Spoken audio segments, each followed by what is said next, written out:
The most recent climate report suggested the government's on track for a 42% reduction in emissions, just 1% shy of the 43% by 2030.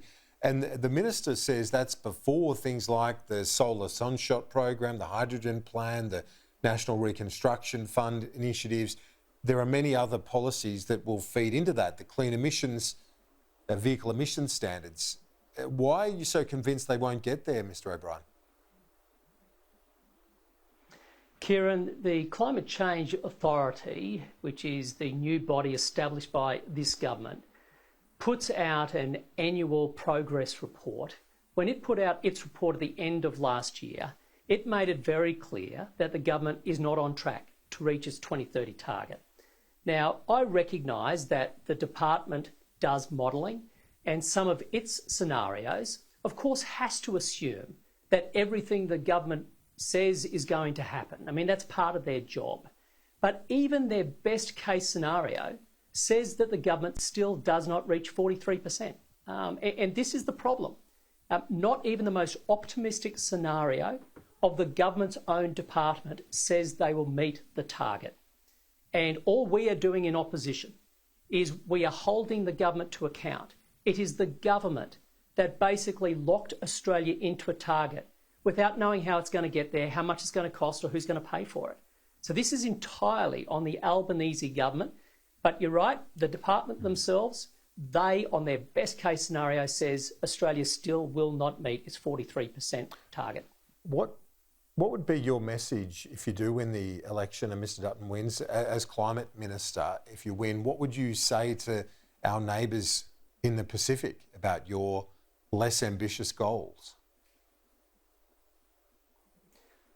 We will be as ambitious as we can, but we'll be contained by what's achievable.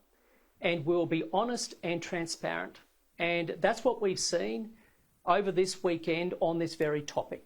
And we've also seen complete transparency and openness on the part of the coalition about our approach to energy. It's why we talk about the need to have a balanced mix of energy, including renewables, gas, and zero-emissions nuclear energy as coal exits the system. Ultimately, reality catches up with you, Kieran, and it's catching up right now with the Albanese government, whether it be our international partners, the Pacific and beyond, or the Australian people. We will continue to shoot straight, be open and honest with the Australian people. Peter Dutton always does that, as is his team. Unfortunately, we don't see the same from Anthony Albanese and his. Consistent with that, just finally, with open and honesty and transparency, when would you set a 2030 target? Because you said it would be more ambitious than 26 to 28%. When will we see your number?